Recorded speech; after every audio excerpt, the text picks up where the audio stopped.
And in the rain. I know, I've just Are you ever on time? Which, don't. You're lucky I'm here at all. She's grumpy today. She's fucking, tell you. She's in her foul mood. She's, well, You didn't even bloody drink out the pint of water that I know, well, I was saving that. I was. Oh, were you saving that? Saving everything when I get my bottle on. No, I'm not in the mood. Right, You're not in the mood? frankly. And you're going I'm on holiday. Exactly. I'm technically You're on holiday at the moment. just now. So so whilst I'm sitting here in this miserable piss in October, post-stormy weather, you're technically sunning yourself in Mexico. Aye, but So, yeah. have you've not seen the weather forecasting for Mexico? Well, I see whatever it is, he'll slap it into you. 32 degrees Yes. all week, but thunderstorms all week. I bet the thunderstorms, No, a thunderstorm there's like... when they come and go, I know that. Well, I've never been to Mexico. I've been to Florida, but that's roughly the same kind of weather. over the Gulf of America. Over the Gulf of America. Gulf of America, don't start as in America. We'll have nothing else to say.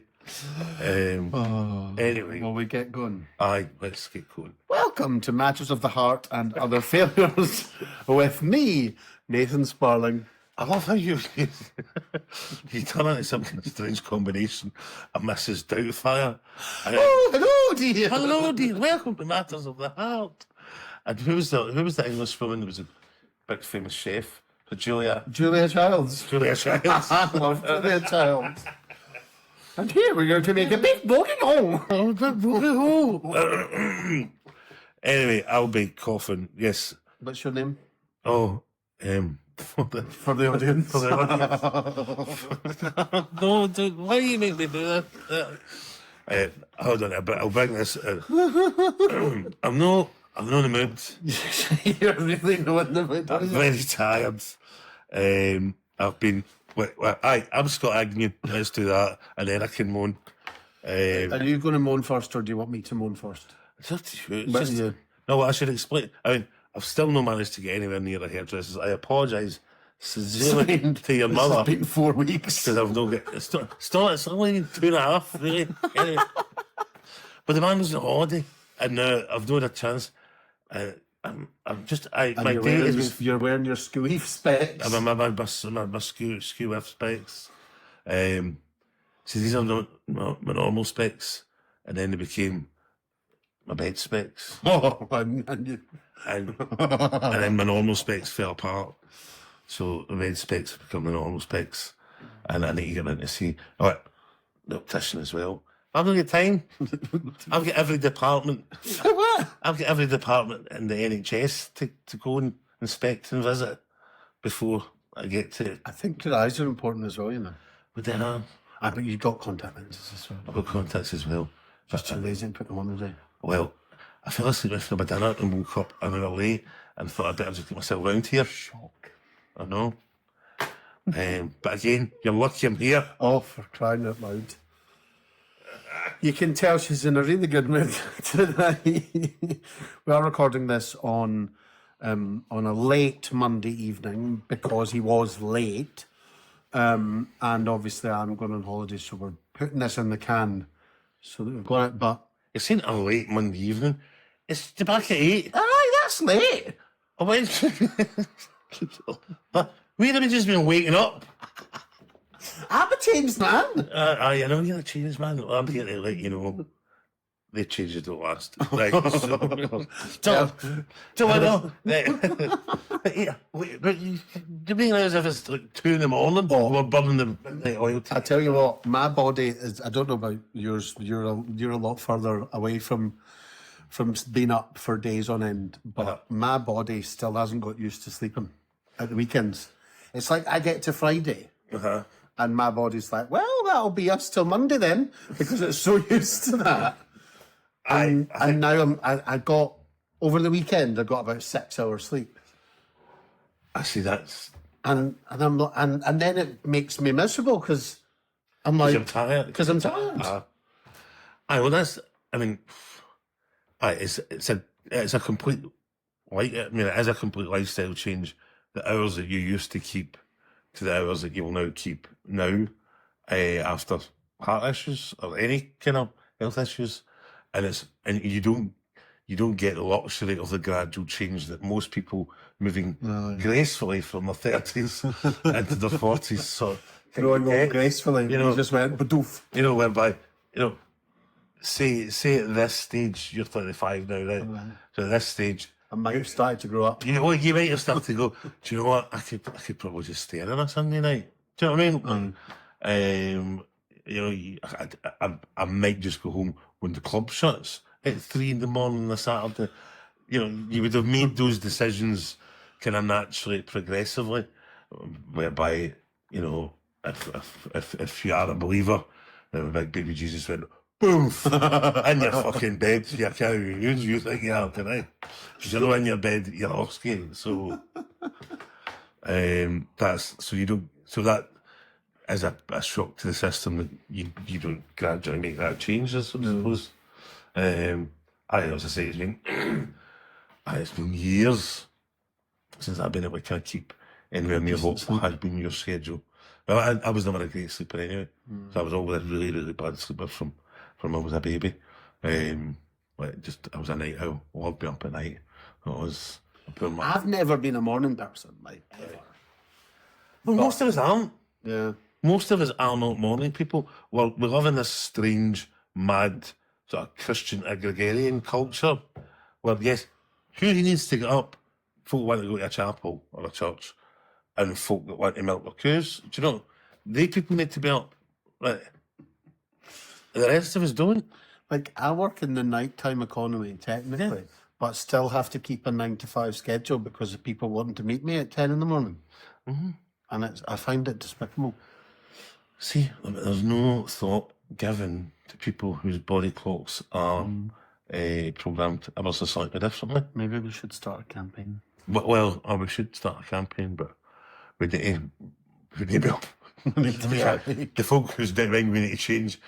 But they're at the morning, 8 in the morning, they're at the work for 9, do you know what I mean? So it never quite works unless we kind of hang about waiting for them all night. Because there's that odd, strange bit that nobody really exists in, other than like murderers and serial killers and rapists. That kind of 6 postman. What do you think?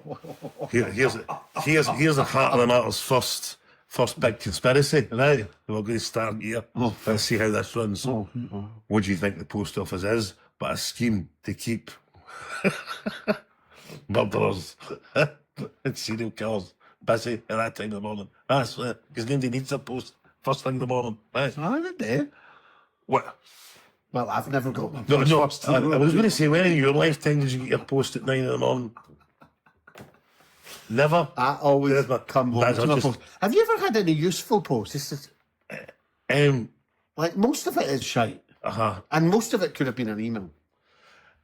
The way it seems to be now, today, it's either utter shite or it's utterly vital. But there's no middle ground. Which is annoying because I don't take my post seriously, and then I'm like, oh, that looks like it could be serious, and then I opened it and it's another appointment letter from the NHS, which could have been an email.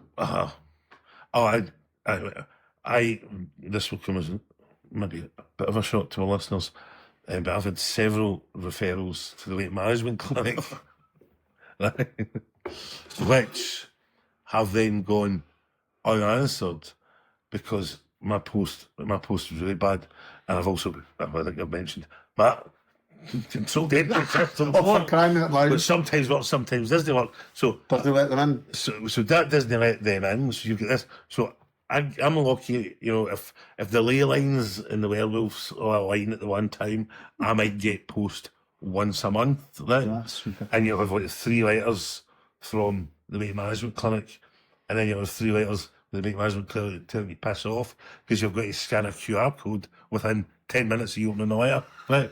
And then somehow, anyway, and then all they do is just refer you to a slimming world. You're talking of weight. Anyway, I've been really harassed today. Why have you been harassed? Because what I've discovered is I no longer have a belt that fits me because I've lost too much weight. Oh, can you hear Could you hear the violins playing and the sympathy for this end of the room? She can't find a belt because she's lost too much weight. I managed to get What's the next complaint? Your speed was for your holiday, make your cock looking too big. I mean, what? What I said? Look at these. I did the extra tight ones. I managed to just my bell.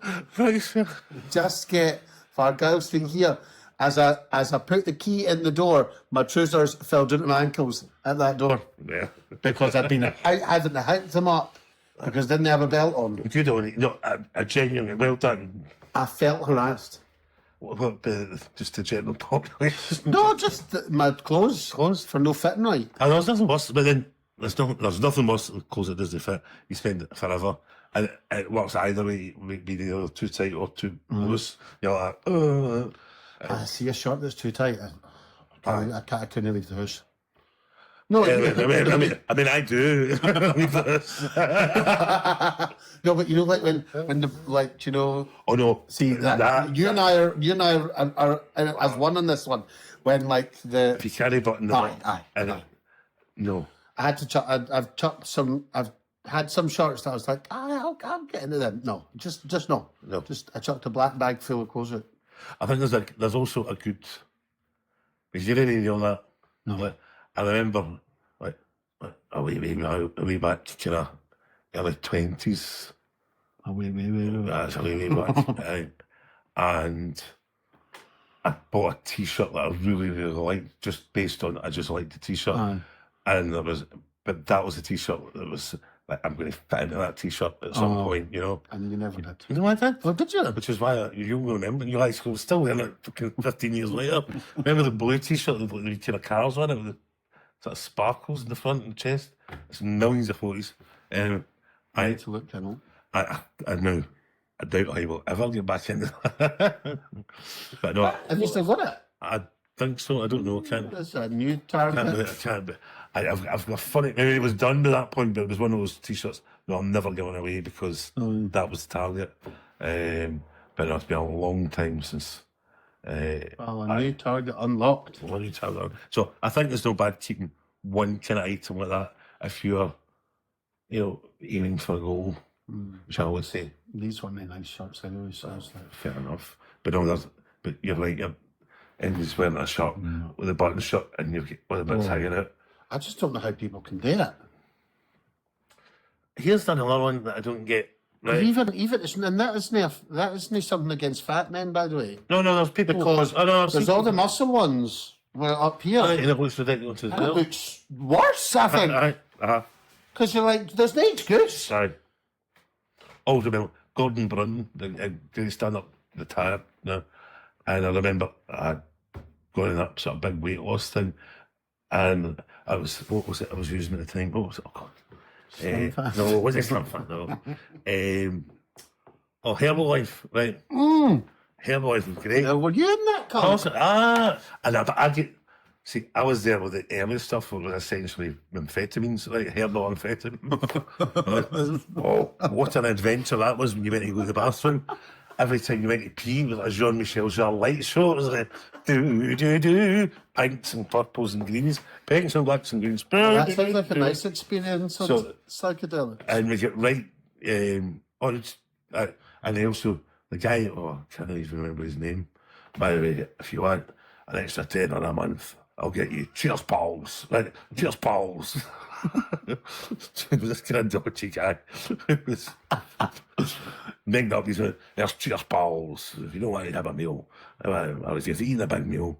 Just have them. Cheers, pals. What were they? Cheetos pills. Oh, Cheetos pills. Cheers, pals. We had shoes. Like that. And what did they do? Was that like a laxant pill? Apparently. Was that an extra $10 a month to buy them? Well, I had a very dear friend who I will not name, but congratulations on your new job. So you know exactly. He'll know what it is. He too had bought the same package as I had done, but had put on nearly a stone. And yeah, it was How come you put on the other stool? Well, I've just been in that one, so it's to my work every morning having a Cheers pal, right? No, Cheers pal for a change life for now and again. No, It doesn't make the thing, the rolling switches disappear every morning. But, did you become a reseller for Herbalife? No, never. I never Did went. they start knocking on the doors? No. But I was Dad sells Avon type stuff. No, I never became a reseller. Other than my particular friend, sort of very nice his name. I don't appreciate that. But You can tell me after. aye. I don't know if you bet. Anyway, doesn't matter. So I was probably in my full on Herbalife. I don't like I like this fuck, right? I'd go up and went, hey, our next comedian on this evening is Mr. Scott Agnew. Just goes to show you, doesn't matter how much weight you lose, you always find the circle's too small for you. I said this black t-shirt. I remember an FC UK t-shirt. I kind of convinced her, I'm thin enough for that. Aye, anyway. Oh well. It's gone full circle. Aye, so what you worried? So you're worried? Oh, I wasn't worried. I was just harassed. Oh, you're just I lost a bit too much weight that I didn't have a belt. I bet, can I know that you put 5 kilos? Oh, That was water. Was that water, right? Aye, because that's water. pissed that out that day. Well, that's all right. So at least 3 kilograms off it in one day. It was hideous. That's all right. I think it was because I drank, see that big bottle, that 1.7 litres of mango and passion fruit juice? Oh, right. It turned up right ice cold, and Nice. I basically downed that. Aye. And I think that single-handedly added 3 kilograms on in water weight. Aye. You're going to, would that not be light sugary as well? Well, I think I've got a confession. I think sugar is impacting my knee. Because I had a right sugary weekend. Oh, that's no sugar. At least just a white powder. I came in here the night, right? Even though I was late. Should have taken oil like that. Lined up. That's the thing, I right? can't do that. Oh. See when you've like given up every other vice, I know. and now it's sugar's the only thing that I'm technically allowed, but not the amount I had over the weekend. I mean, I had what was probably equivalent of 4 people's portion shreddies, and then I took a bag of castor sugar and poured it over. Oh, really? Oh, it was good. I'm sure it was good, but didn't it? I know it's bad. That is bad. So I think that's what's then. I think the sugar is causing the inflammation that's affecting my knee. Well, I don't know because I'm not as we have to continually point out. We know nothing. We know That's the thing. That's me just totally making that up. Like, it's only because I didn't do anything over the weekend. I barely left the house. I barely left my bed. I seen you Saturday, didn't I? Saturday came over in the afternoon, and then I was going to go out on the Saturday night for a wee mingle in the pub, and I decided to stay in my bed. After you left, I was in my bed basically all day Saturday, all day Sunday. So I can wait. and then I was in back on my crutch today because I couldn't get out of bed for my knee. Might also could just be stiffness because you hadn't been out and about. Aye, well, maybe because actually during the day today I'd stopped needing to see. Have you ever used a crutch like for anything other than a broken leg? No. So Not for just normal. I get this really irritating thing, right? Where in the morning I feel like I need it, and it really helps me get to work. Like if I'm walking to work, and then by the end of the day, I can walk fine, but I've still got the crutch. So I've got to walk like I need to use the crutch. And I can just imagine all these people in Glasgow going, oh, I wonder if the DWP are looking at him. It's America. So yeah, it's always annoying, but I'm going to pack the crutch to go to Mexico just in case. Oh, big camp. And then after Mexico, I think I'm going to start the Wegovy that's in my fridge. It's been in there for months. It has been. You need to be careful. As long as it's no cloudy, apparently. Right. And it's no past its expiry date. I think was it a year or something? Aye. Never. So I think I'm going to start that to try and give me a wee boost, because fucking I just can't be arsed eating all that sugar. I know. Well, so you had your weekend round with sugar. I genuinely, without even... This is wild. So I have defied death, quite literally, Again. Last night I was up Sunday with my mother. Sunday with my mother, and we were having a lovely cup of tea. And I you know that I don't understand how this happens. Now your brain can't measure it. You know that last cup of tea that you always choke on. Well, I choked on that last cup of tea that you always choke on, but I was kind of stuck. I was kind of buried in my mother's couch, and was trying to pull myself up, and everything all kind of went a bit, tits upwards. It was like, and I remember trying to get it up and holding the cup there, trying to get what was in my throat into the thing, and then I blacked out, and I woke with my mother battering hell in my chest, sort of hauling me up, ragdolling me a bit, as much as you can ragdoll a 29 stone man about. Poor mother. I kind of stood, and then I got myself up, stood in the living room. My mother, Ethel, screaming big licks. I'm kind of, I couldn't, I just couldn't get enough air into my. I was sat in, when I was the spare bedroom, I sat in the, says bedroom used to be my bedroom, but anyway, before that. Spare now. A spare now. And that was it. I was properly off ski. I was like, if Ethel hadn't ragdolled us about, I'd have been. So that is deed number 4. Because I remember being like blacked out again, and just going. Did you get the curtain? The wee black thing. It was that wee blackness again. But there was, and this was daft. It wasn't as clean. Because you had Ethel banging on you. This wasn't a wee kind of. This felt kind of. I was aware that there was something going on behind the curtain, shall we say. It was maybe my mom screaming at me.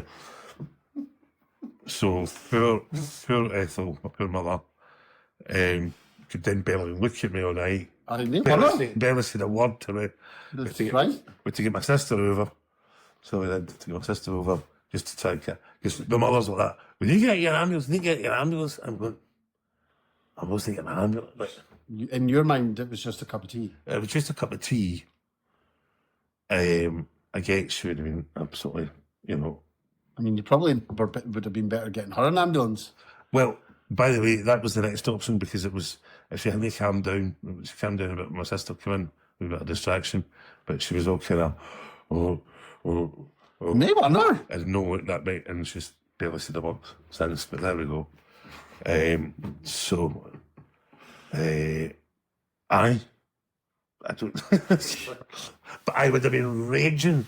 If that's how you After everything, and for folk that don't know either of us or know me, like there's much more than we've already discussed that has happened to me. But after everything, if I'd been caught by a fucking rogue cup of tea, I'd have been raging, absolutely raging. That was that. And I said, "Oh, I didn't get an ambulance. See if I'd had a turn and we didn't know what it was, 100% it would be an ambulance. But we knew it was a cup of tea. I'd choked on a cup of tea, and that was it. So traumatic. I know. I was just then I was like, because I'm still kind of in touch with my original paramedics. Is that an appropriate thing to phone them up about? Oh, aye. I wasn't sure if it was. It was kind of. At least a message. They would have appreciated it. I nearly died again yesterday. Turns out you're the only cunt that can save me. Do you know what I mean? What do you say? I don't know. They made you go up to the hospital. I see, that's it. And that's why you didn't message them. But I was getting up to the hospital in the morning. Aye, but you didn't go and get yourself checked out, did you? For what? Well, there was no tea left in my fucking gullet. it could have been something completely unrelated, and the choking exacerbated something else. It's, And how are you to know? it's very clear what it is. Well, you're not a medical professional. No, I'm not. No, I think I'd have let a medical professional tell you that. You just couldn't be bothered being in hospital for another 12 days. Why would I was thinking of folk, I think I'm a selfish person, thinking of folk that are getting used to the hospital, because I have decided to battle through the great tea incident of October 25. Do you know what I mean? Good Lord. Well, Also, see if there is some resultant, I don't know, aftershock part to the tea incident the night, which, I mean, we're now 24 hours in. you just better not be having a cup of tea of your own. Maybe the time was just your time. Well, it's because it was an unusual. I was sitting on an unusual. And you were sitting on a comfy sofa. No, it's not. Some would argue. Some would argue. Oh, I think your mother's suite's very comfortable. I like it as well, but It's quite easy to fall asleep. But it's almost in a natural recliner, so you kind of sit back like that anyway. Has your mum ever choked on a cup of tea when she sat on her suite? Well, not as far as I'm aware. No. So down on the suite. But she's also the same size and build as me. She bought herself a suite that is, capable for her dynamics or ergonomics. We are never getting this. But to actually relate it to what the point of this podcast is supposed to be, but things like that become a nightmare. Like things that you would have probably just kind of laughed off. Everyone's. Everybody's. Do you know what I mean? I think it's nice that people care about it. See, it's lovely people care about you. It's lovely folk are concerned and want you to be well and all this, but also folk they can't fuck down. Right? They can't fuck down. Sometimes I just don't want to talk to you. That's why I've answered the phone. I have not collapsed of a heart attack. Right? There was one time recently where I had to message your mum and find out if you're alive. Why was that? That was just fun. That was just. That's like antidepressants. Some of it. It was like 4 days had gone by and you hadn't messaged anyone. Settling girls. I'm all that. No. Sitting in the house, no giving two things. But anyway, no, I was fine. Aye. You were tell off for no messaging. People. Key people. I mean, you still don't get a message.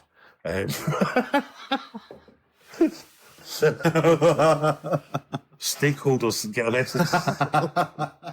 And preferably Agnew club cards holders. But no, because that's something I miss for the old days, pre-heart attack. You could ignore folks For I weeks. could disappear for fucking days. You did? And often did, and nobody gave two fucking hoots. Aye, until you missed a work appointment. Until money was involved somehow. Then folks started to get a bit tetchy to want to see you. Do you know what I mean? Oh, I can't see you because you've fucked up how we earn our money. So it was great. Now, you're an extra strenuous toy in the toilet and you've not picked up straight away. Everybody's sending the paramedics to your door. I don't know, no, it's not appropriate. Oh, I'm just worried. Shut up. I mean, I sound ungrateful because I am.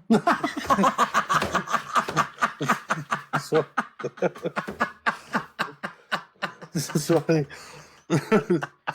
Leave me alone. Oh, I got lightheaded there. Phone the ambulance. For the ambulance. I know, I get it.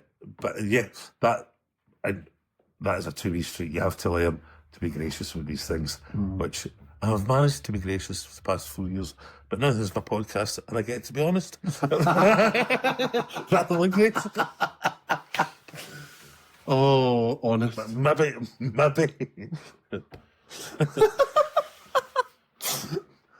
Maybe I'm just supposed to choke on a cup of tea. Maybe you are. Yeah, who knows? No, I'm Not fine. this I'm early always- into the podcast. No, well, Let's get an audience. I'd like to see where we are after a year, and then review the situation, and then maybe you and can. then I might just make a vat Of tea. I'll get one of these Sports Direct mugs, right? Just, I think a year in's good because that'll leave me with a legacy. you could make one of the videos. You should be like Erica Kirk, like Oh. body, like lying like that. You can greet her. From the studio, I am here. Scott, love to be here every week An hour and a half late. talking to you.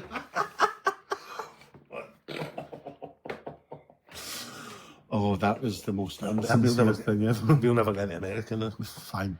Joked about the Charlie Kirk. I didn't like America. But I enjoyed New York when I was there 20 odd years ago. I've only been to Boston and I didn't like it. Did you not like it? No. See, I've always fancied being to Boston. Going to being to Boston. I went to Salem, See, like, that. and you've always been I've fascinated always with that. fancied it. Like, I love Arthur Miller. I love the Crucible. I think it's the best play ever written.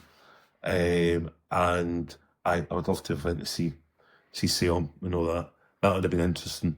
But that's technically where all the mental started. And it's strange that their mentalness, excuse me, Christianity. I didn't.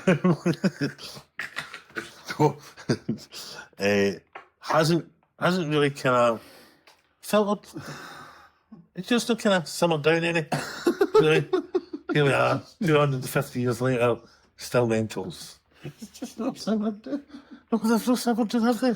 You think they chill out a wee bit? So, I mean, No. but no, they're actually probably more. Well, they're bigger hypocrites than they were then. But then that's how did this heart podcast is not a heart podcast. This is us. Halfway through this episode, Aye. we've talked about your heart a wee bit. Well. Talked about weight. All these things are interlinked. Right? Yeah, I'm interlinked. I know what I should forget. Your life is your heart. It is. Everyone runs through the heart. Yes. But I no, we're not getting American now, because that's not going to be the joke. But no, I don't think it'll be. I don't know if The it'll be podcast has been cancelled already. cancelled before. Has written to the network. That'll be it. Well, we need to do it. Well, if you can follow, share, and subscribe to help us beat the Trump algorithm. And if you could possibly donate to a legal fund, because we're about to be transported to a prison. Guantanamo. I say prison, a dog cage in El Salvador, where JD Vance will stitch us up for the fucking waste. JD Vance? Vance. JD Vance. JD Vance. JD Sports. JD. Still. Jackie. This is JD Jacky. That's what sports sponsor gone. Talking about Americans, he's not even American. Justin Bieber was in Dundee at the weekend. Is there a shortage in crack globally? Is that? I don't know if Justin Bieber does crack. There is.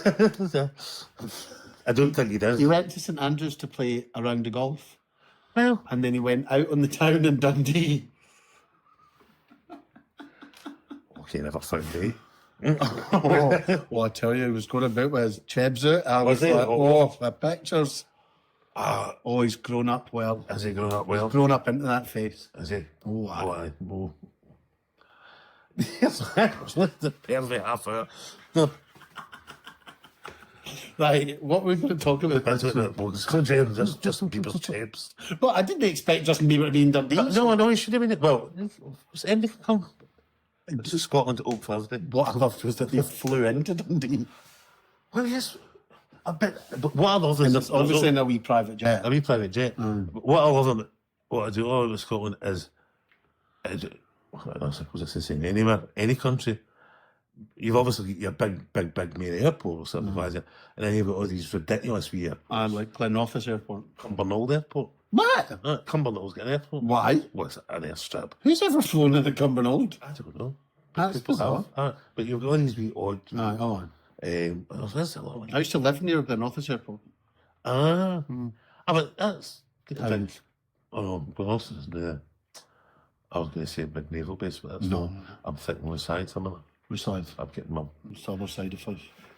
I don't think there's an airport anywhere near us, like Edinburgh.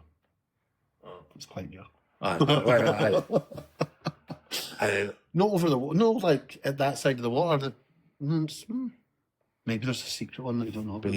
There's magic on airports. Can I tell you a story about Rosyth? Go on. Rosyth Naval Base.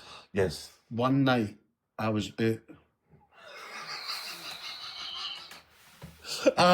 See when Nancy starts a story where it starts with a scythe naval base. You don't know where this is going. I don't know. I was out in Dunfermline with some people from Edinburgh, and because I thought I was on to a promise, I got on the bus to Edinburgh from Dunfermline, right, in the middle of the night. Absolutely steaming. My phone was dead, and I got off where I thought everyone else was getting off, and I happened to get off near the Rosyth Naval Base. So absolutely hula.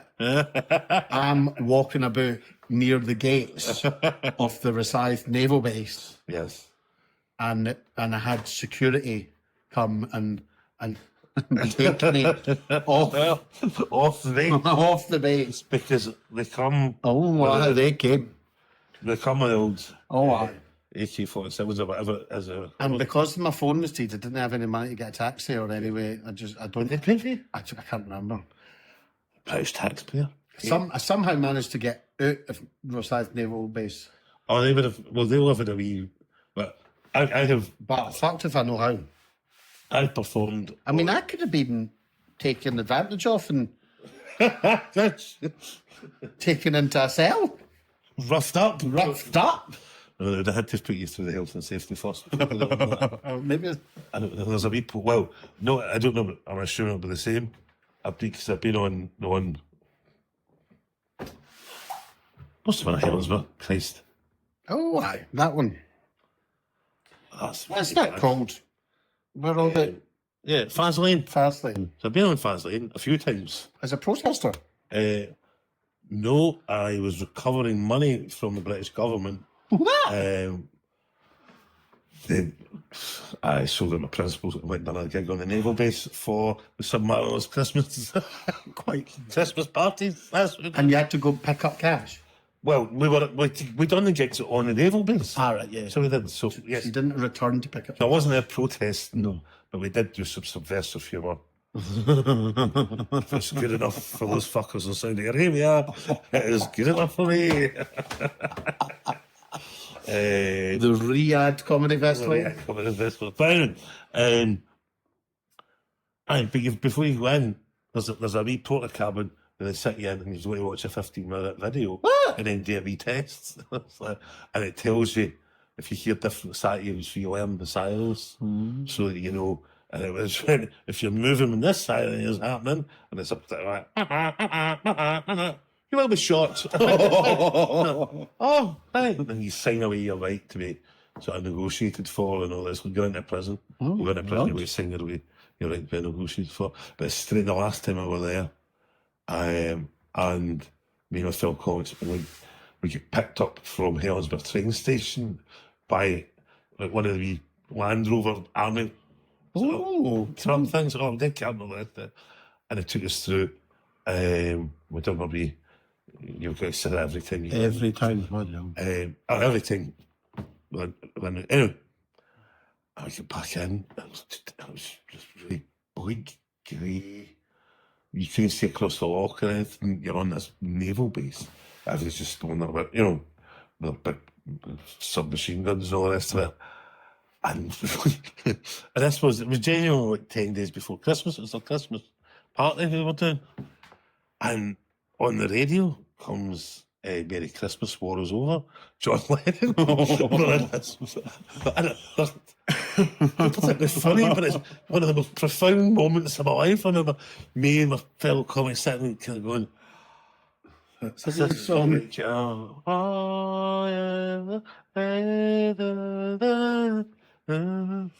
So this is Christmas, what have you done?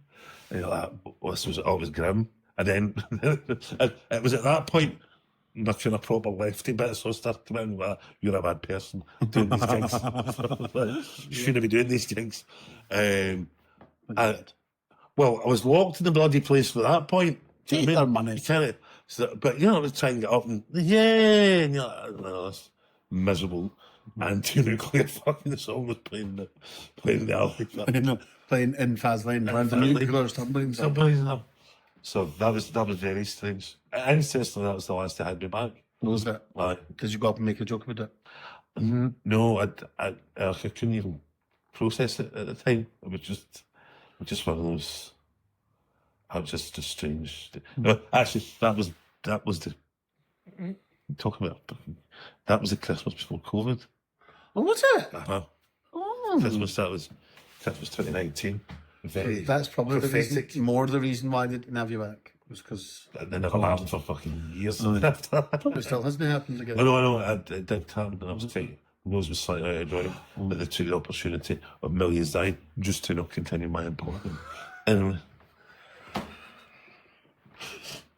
It was terrible. Can we get on with the podcast? Maybe. Still not started, by the way. We have topics. We have planned ideas about things we're going to talk about. And we're nearly at the end of this. I know. And it's like, well, I don't know if we've got enough time for yours. Well, fuck it. Let's just delve in. so, like, what we want to talk about, like, so the first two podcasts, we stuck quite strictly to the script. You spoke about your heart failure. I spoke about my heart attack, cardiac arrest. And we just kind of left it there on the night of it happening. And we never really spoke about, you know, we didn't speak about, we haven't tackled what kind of goes on the day after, how you feel, what you're expected to do, what you're not expected to do. And we sort of did a bit of that with me last week. We talked about, you know, my appointments and stuff. But there's a bit more to talk about when it comes to you, because you got prescribed more than pills. I get prescribed more than pills, and because it was COVID time as well, so there had to be the activity kind of had to be outdoor where there was lots of space and air, so to speak. So, I get prescribed a walking group. Right, it was a cardiac rehab walking group, and it was because I think normally you'd be prescribed like gym sessions or a physio or something. A physio, so there'd be not 1-to-1, but this was this kind of group. So it was, and bless them, and they were all lovely. Well, to begin with, no, they were all lovely. They were all lovely.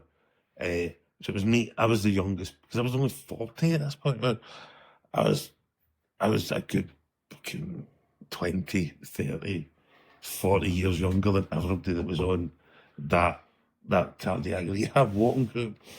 So that was me every Thursday over at Alexandra Park. Nice park. It's a nice park, but it's also the NHS knows where their business is. So near the Royal. Near the Royal. So it was me every Thursday. The cast is still game, so to speak. That's a gag that I use in a thing, and it's really difficult to tell these stories because they've been wrapped up in like on stage stuff. So it's hard to tell without gags, or without the realness. It's fine. We can have a bit of a laugh. We've talked for 40 minutes about utter shite. So I think it's been gross and shite. We'll see where people drop off the podcast and how far they get through. I bet you by this point. Well, they talk hearts again. Oh no, I don't know. So we were out, and you have to start your opening up after a heart attack, after cardiac arrest, after you've had a stent fitted, and it's like you have to build it up like 5 minutes a day. First couple of days, just go out for a walk for 5 minutes, and then build up to 10, 15, 20. And once you kind of build up to 20, then you can go on the cardiac walking group with the old tiers. So They were doing 75 minutes. they were, but see, this is and this is what it kind of was done, like, because you kind of, I don't know, you get a bit blasé because you're going, Foster. I know, I know, but then I'm like, oh, you know, I'll be fine, I'll be all right. Now, what I'd also point out as well is that the last cigarette I had was when I was waiting for Mum to pick me up before I went, well, West was having my heart attack. So I went quite a while to cigarette, and I'm pretty sure I was going round and round. This is much after. Anyway, I'll tell this the way it should be told. So I get paired up with this older fella who was 68, 69, 17. So 30 years older than 30 years older than me. But, you know, me and him were the young teams. and he's walking at a good old scalp, right? A proper old scalp he's walking at. And I'm trying to keep up. And I don't know. and he was one of these guys that was over proud of being fit. Do you know what I mean? Very, very keen. I was he one of the ones that had a heart attack and nobody knew why because he'd run marathons and stuff. Aye. I know. Well, that's what I noticed mainly. Well, at this next juncture, the cardiac wards are like, it's like 50-50 in the car. And excuse my language, but I have to say it like this because I've been saying it like this for ages. 50% the cardiac wards are fat fucks like me, right? 50% the cardiac wards are fit fucks like them. The fit fucks were fucking furious that the fat fucks were drawing the same air as them, right? They absolutely, well, if there were as much as a cigarette in a pound in my life, I'm in here with you fat fuck, you know. But I've spent my 20s and 30s through a coke, cock, crystal meth. I've ended up in the same place. I get a small crystal. So it's just unfortunate you were there 30 years earlier. 30 years earlier, but that's just shouldn't. But you lived a life. I've lived a life. So I had fun, and then I can really be dull and miserable. Do you know what I mean? I think that's happening now. Till you choking a cup of tea. Till I choke a cup of tea. Oh.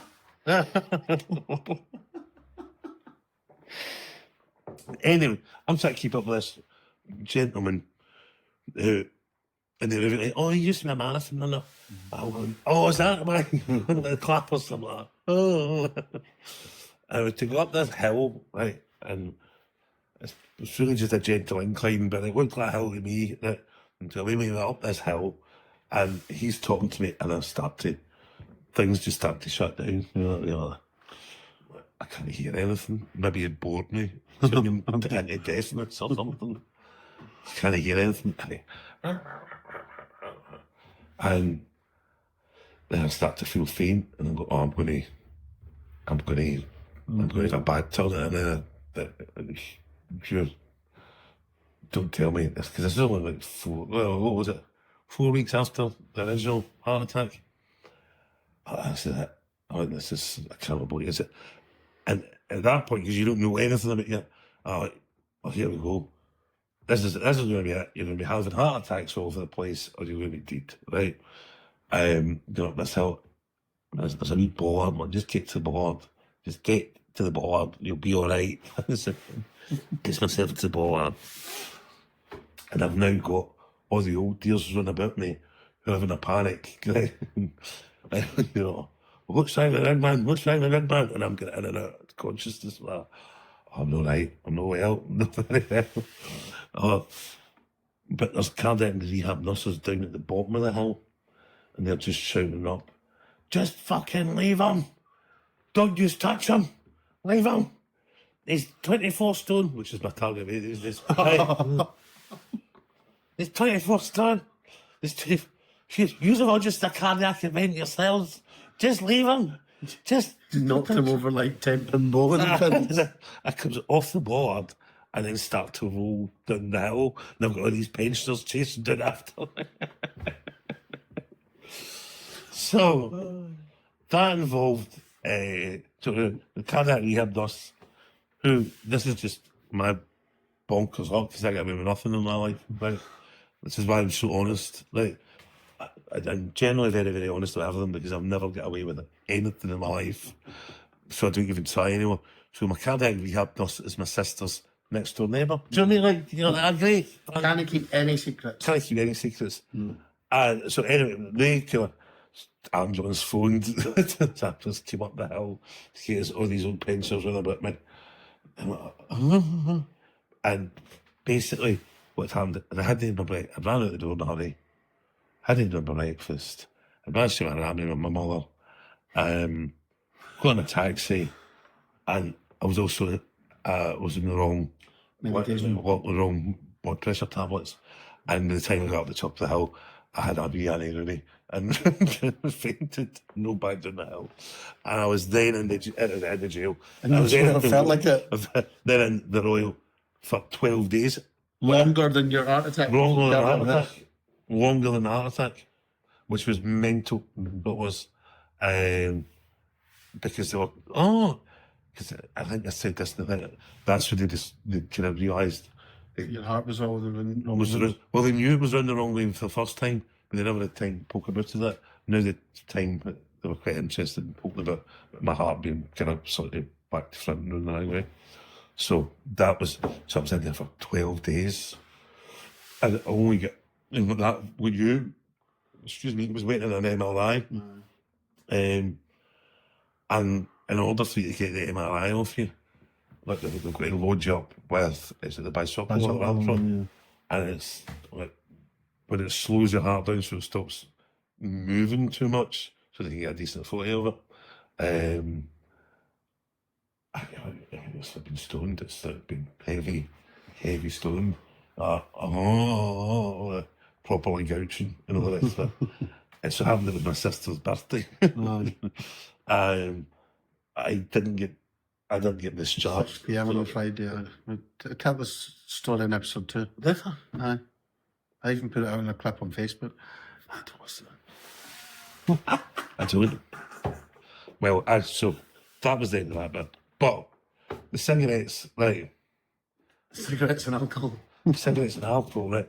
So I had to submit, but of course that gave the old, you know how old you's love to tell the same joke over and over and over again. Well, there it is. Oh, look at that. Oh, yeah. Oh, because you went back to the So walking I group. I went back to the walking group, and they took great pride in me being one that had fainted and rolled down the hill. They're not built the same as us, are they? I just love the pencil rolled in that hill. But it was this old boy, and this was the beginning and the end for my no smoking. This old boy said, how come you're here at your age? And I didn't want to tell him, and I've not told you yet, but we'll get into that later. It was all crystal meth use, like injecting crystal meth. That's not a joke, but you've not be disgusted, but we'll tell that story later. That wasn't an appropriate conversation for a Thursday morning when I walked into it. Do you know what I mean? They're like, oh, a big Christ, you must have been some hell of a smoker. Must be a hell of a smoker if your heart's packed up at your age and that. Well, you know. And if you stop smoking now, and I went, I had my last one when I phoned my mother to take us up to the Royal, and you've never, and I genuinely, I had thought about it, I'd given it, genuinely hadn't bothered me. I had my wee patches, and that was it. No bother at all. And you've stopped at the yard, and I was like, aye, I've stopped at the yard. I see. I still have one or two a night. See, as soon as he said, you can get away with one or two. As soon as he said that was in your mind. Oh, I can have one or two. Aye, he can get away with one or two at night. He's 84. Do you know what I mean? He can have one or two at night. Was there not something? Was it something that you'd said that sometimes stopping everything is actually worse, or was this not a justification for, like, if your body's been used to you smoking 25s a day and you stop, then it's like you can't just stop. cold turkey. You can't entirely go cold turkey. I used to, when back in the dim and distant, I used to work with a photographer who used to smoke like non-stop, and they would rip the filters off his cigarettes and smoking around the room. Right. Fingerless. Like, how best you say that? It would start kind of Simpsons yellow and eventually kind of fade to this dark brown. And he stopped smoking on the advice of his doctor. I ended up having to go into some kind of strange oxygen nicotine tent in the hospital. No, your body's too high in nicotine now. What the hell? So you need to reduce it. So he loved this Well, type of involved. thing. I doctor told me keep on smoking. It was mad that was one of the things, because obviously when I was in hospital, they kept asking me if I smoked. Right. Really interested if you smoked. Didn't he really care about anything else? And when I was like, no, but this is how many units of alcohol I drink a week. Like, I see, if you were a smoker, we'd tell you to stop alcohol before you stop smoking. See, this is because and I think this is where we're at. Because obviously you want to live and experience as much life as you possibly can. Blah blah blah. However, there's also what you've got to kind of quantify what is it you're wanting from your life, right? So, and this, because I was really kind of struggling with it, and I just started back to smoking, and I just because it's dead easy. It's the easiest thing in the world that straight after you've had that fright and you're kind of, I'm doing everything right, and everybody else is aware that you're doing everything. Oh no, we'll no ask go out for this or that next thing. We'll no do this, we'll no do that, because we know he's just had bad news about their heart, so they're having to look after their health. But that kind of gets forgotten about in the midst of time. And then there's also this really bizarre Scottish reaction that I had the first time I went into a pub and everybody had seen me. I hear your heart attack, big man. You want a pint? And you're going, no, I'm just going to be in water or whatever. No, I'll get your pint. You're entitled to a pint, right? You survived your heart attack, you're entitled to a pint, then. And you go, all right. So, and when there was this idea you're entitled to a pint, and then inevitably I'm like, well, thank you very much, but, so you'll maybe kind of half drinking time, put it away or get out of the road. So you'd be as well drinking the rest of it because you could be dead tomorrow. Right. And there's this, to enjoy yourself there because you'll be dead tomorrow. It's a very well, everyone does. Yeah, there's that sort of Scottish thing. Well, you could be hit by a bus tomorrow, you may as well enjoy yourself. If you're clumsy or careless. And I can't drink a cup of tea without nearly killing myself, so buses is a normal thing. Well, there was that bus driver that had the heart attack going up the hill. See? Bus rolled all the way back down. That's terrible. We shouldn't laugh. Well, no, I know. But I hope the man's all right. I think as far as I'm aware, he's all right. But that's, but there's a strange, we've got this strange relationship with it. You survived something, so you might. Do you think it's because the life expectancy in Glasgow's been so low for so long that everyone's just like, may as well fucking enjoy yourself? Oh, I just put your foot down a wee bit more. It's a very short racetrack, but let's still see if we can get to India first. So I mean, it's like to use the term the way it should be. It's like a proper drag race for Glaswegians. How do you get the shortest race? How do you travel the shortest distance in the shortest amount of time? So there's a real element of that with us. But and so, but sort of long story short, and there was also a lot of that from my perspective. There was this kind of, well, I need to do that for other people. I need to really behave myself. I mean, do that for other people. Other people have done X, Y, and Z for me. So it's almost incumbent upon me that I need to behave myself and do this and all the rest of it. You know, and you kind of, and at one point, I was contemplating, I'll be one of these, you know, yodelers up a hill, you know, Valdry, Valdra, Valdry, Valdra, that's sick on my back. Because, you know, that's what my life is. I've never been particularly interested. I like it. And yodeling, I've actually seen them go yodeling classes before I go. And as much as, yeah, and I was very, very keen in geography when I was in school and all this stuff. And I like to look at all of that and oh, that's spectacular. But I didn't like to climb it all. No. Right. I couldn't even climb up Arthur's Seat in Edinburgh. What? I mean, I did it twice in the end, but there was a couple of times I nearly never made it to the top. I mean, I don't.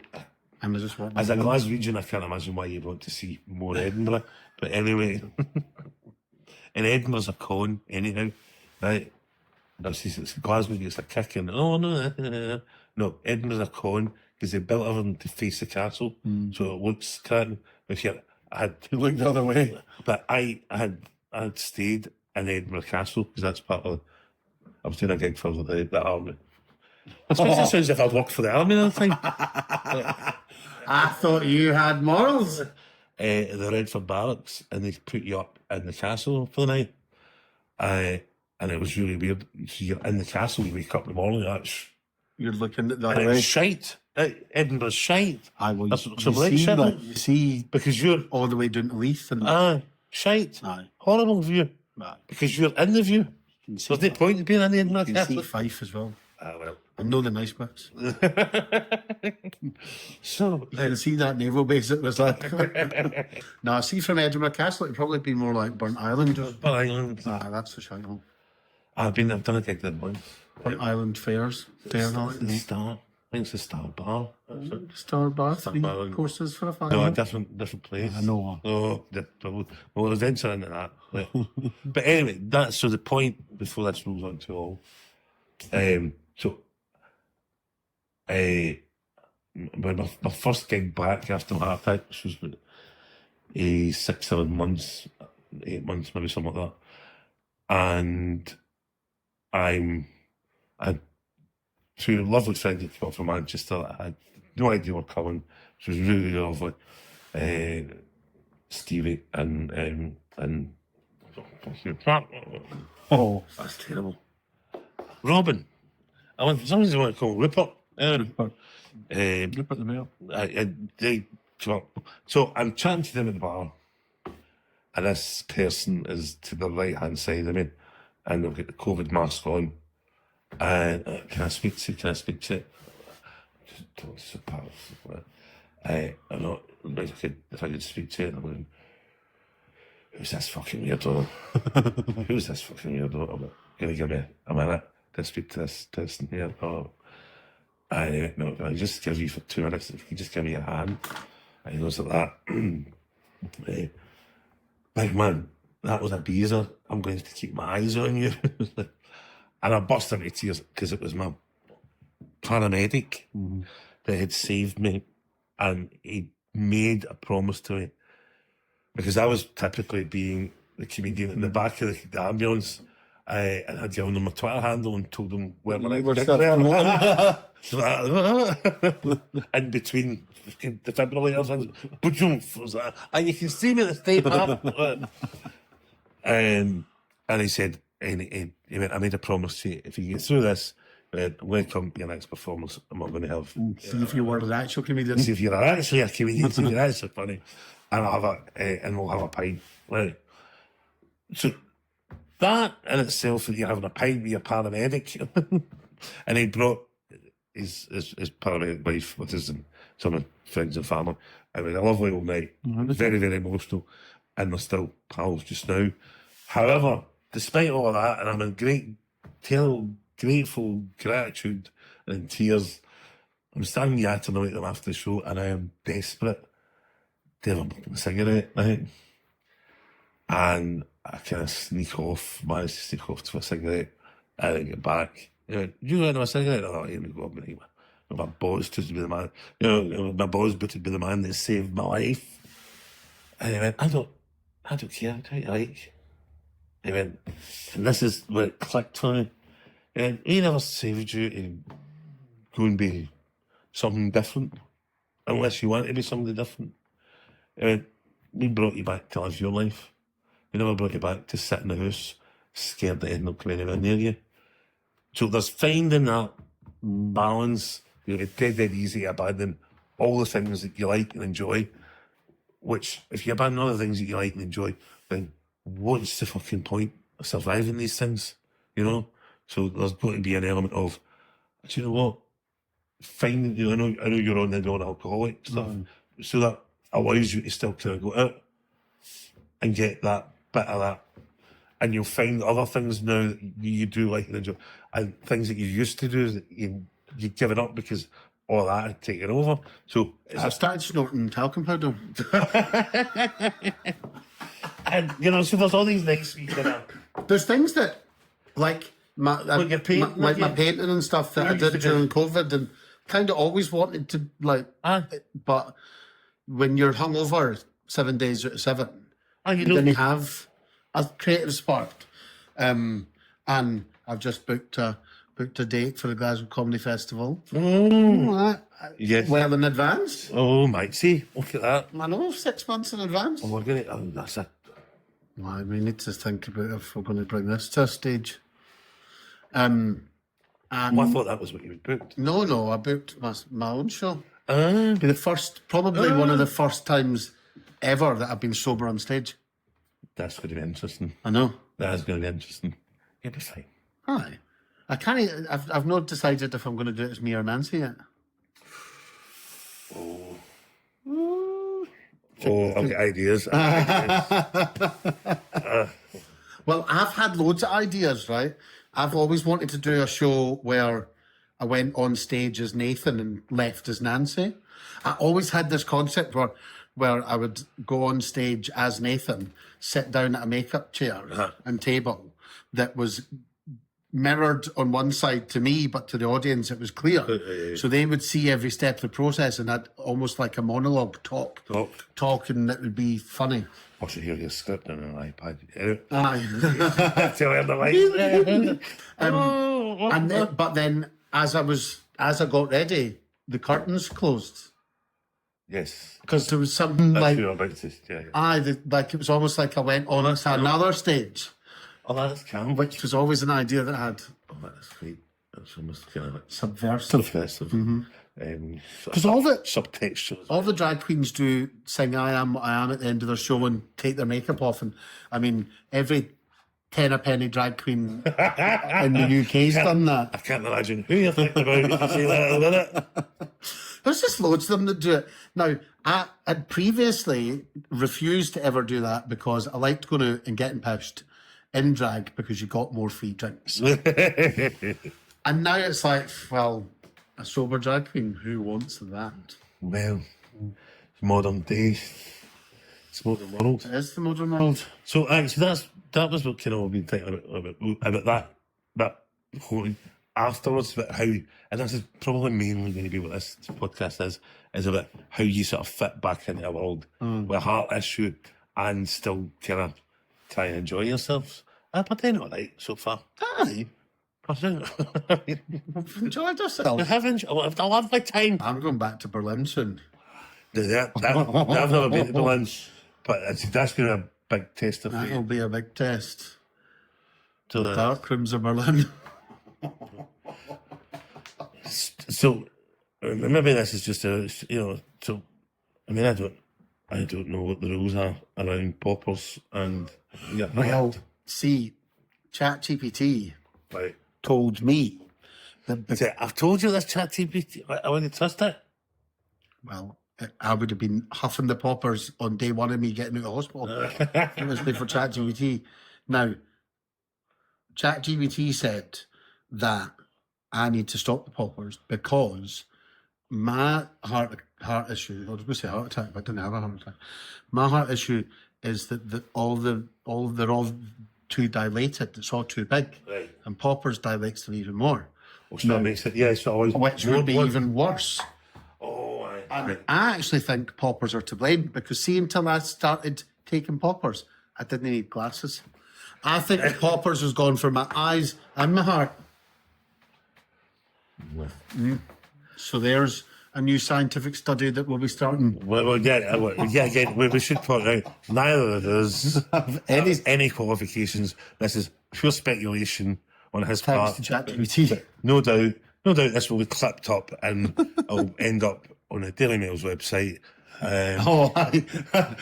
Two homosexuals say paupers are to blame for heart issues. For heart issues and blindness. As long as you pay us, as we've already heard in this podcast, Scott will do anything for money. I said, just because I was feeling patriotic and wanted to entertain the troops. Do you know what I mean? I'm sure you've entertained the troop one by one. I get my wee Union Jack tassels out. I get my best stuffsies on. We'll meet again. Don't know when. Don't know where. I don't know. We'll meet again till sunny day. Oh. Let's just stop it at that. I can't believe we come up with some of this shit. We'll meet again. So nowhere. So nowhere. I know. But do you know who I like? And I just, but like Betty Booth, like Patricia Routledge. They used to be dancers together. No. They two were best. Order. No, they two were best pals because she was a tiller girl. Patricia Routledge. Betty Booth was a tiller girl, and Patricia Routledge was. She actually, that's the nicest thing I read all week. We think it's going out on.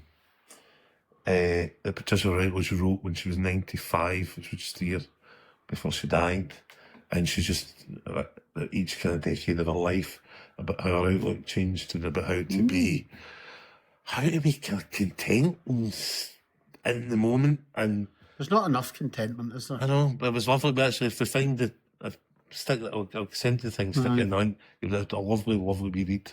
And that'll be. I'm crying too much at TikTok. I don't know.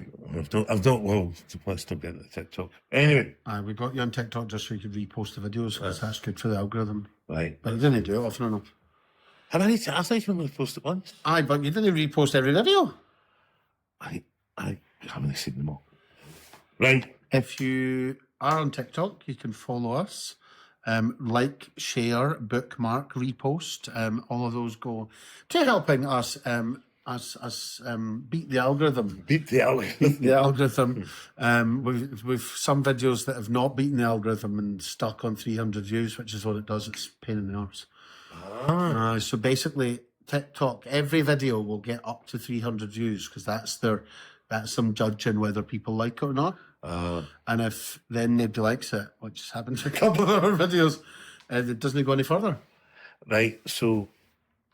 The sooner I'm aware of this, I will be taking keen interest. I'll be in your house to be a good shoon, if you know. Or alternatively, if you find it more terrifying, I like coming around to take my Vera one act in your garden.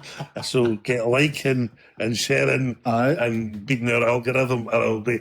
Any interaction will be welcome. You can like the podcast on Spotify or Apple or wherever else you get your podcasts. There's loads of apps. There's hundreds of podcast apps. I know. There's too many. That's why when we share a link that shows everywhere it is. Because some people have like Google Podcasts for some weird reason. You'd probably have Google Podcasts on that phone of yours. I don't know. I'll do because it's a Google phone. It's a Google phone. But I don't use it. I always thought it was an antique, but actually it's quite new. It's one of the best phones to market. State of the art. It's state of the art. What a shite. Better than your Apple. Apple logic.